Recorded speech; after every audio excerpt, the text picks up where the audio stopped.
యేసుని మాట అను యూట్యూబ్ ఛానల్ని వీక్షిస్తున్న సహోదరులకు ఇవే యేసు నామములో వందనములు. ఈరోజు మనం ప్రార్థన అనే మాట మీద ధ్యానించుదాం. ప్రార్థన అంటే ఏమిటి?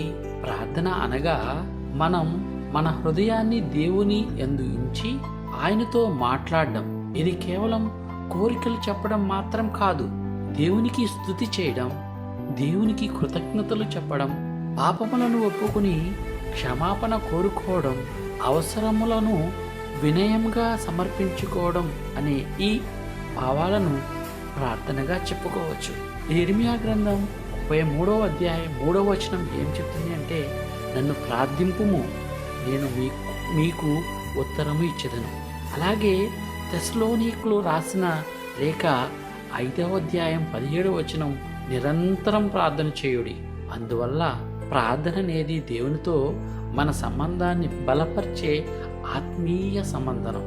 ప్రార్థన యొక్క ప్రాధాన్యత, దేవునితో సన్నిహిత సంబంధం కోసం మనం ప్రార్థన చేస్తాం. ప్రార్థన ద్వారా మనం దేవునికి చాలా దగ్గర అవుతాం.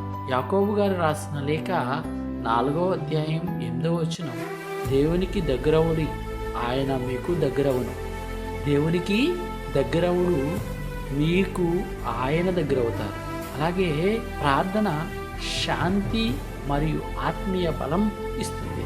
ఆయన మనము ఆందోళనలు దేవునికి అప్పగించినప్పుడు, మనలో ఉన్న బాధలను దేవునికి అప్పగించినప్పుడు మన హృదయంలో శాంతి కలుగుతుంది. ఫిలిప్పీయులకు రాసిన లేఖ 4వ అధ్యాయం 6వ వచనం నుండి 7వ వచనం వరకు ఉన్న భావం ఏమనగా, ఏ విషయంలోనూ చింతింపుకొడు, దేవుడు మీకు శాంతి మీ హృదయాలను కాపాడు. దేవుని శాంతి మీ హృదయాలను కాపాడును. మార్గదర్శకత్వం కోసం ప్రార్థన. దేవుడు మనకు సరైన మార్గాన్ని ప్రార్థన అనే ద్వారా మనకు చూపుతారు. సామెతల గ్రంథం 3వ అధ్యాయం 5వ వచనం నుండి 6వ వచనం వరకు, నీ హృదయం అంతటిలో యెహోవాను నమ్ముకొనుము, ఆయన నీ మార్గములను సరిచేయను. మన మార్గాలను ఆయన దేవుడు సరిచేస్తాడు. పరీక్షల్లో విజయానికి ప్రార్థన అవసరం. యేసు స్వయంగా ప్రార్థనలో నిలకడగా ఉండమని చెప్పాడు. మత్తయి సువార్త 26వ అధ్యాయం 41వ వచనం, మీరు పరీక్షల్లో పడకుండానట్లు మేల్కొని ప్రార్థించుడు. ప్రార్థన యొక్క రకాలు: స్తుతి ప్రార్థన, కృతజ్ఞతా ప్రార్థన, పశ్చాత్తాప ప్రార్థన, విజ్ఞాపన ప్రార్థన, ఇతరుల కోసం మధ్యస్థ ప్రార్థన. సహోదరులారా, ఇప్పటి వరకు మనం ప్రార్థన అనే అంశం గురించి ధ్యానించి ఉన్నాం. ప్రార్థనలోని అనేక అర్థాలను, అనేక వచనాలను మనం ధ్యానించుకుని ఉన్నాం. అయితే మనం మన ఆత్మలను పరిశీలన చేసుకోవాలి. నేను ప్రతిరోజు ఎంత సమయం ప్రార్థనకు కేటాయిస్తున్నాను? నా ప్రార్థనలో కృతజ్ఞత ఉందా, లేక కేవలం కోరికేనా? పరీక్షల సమయంలో దేవుని వైపు తిరుగుచున్నానా? నా జీవితం నిర్ణయాల్లో దేవుని మార్గదర్శకత్వం కోరుకుంటున్నానా? ఇతరుల కొరకు ప్రార్థించుటలో నేను విశ్వాసం ఉన్నానా అని ఈ పైన చెప్పబడిన ప్రశ్నలకు మన ఆత్మ పరిశీలన చేసుకొనొచ్చు. ప్రార్థన అనేది మనం బలహీనతను దేవుని బలంగా మార్చే ఆత్మీయ సాధనాన్ని ప్రార్థన అంటారు. అలాగే మీరు నాలో నివసించిన ఎడల మీరు అడుగుదరు, అది మనకు కలుగును.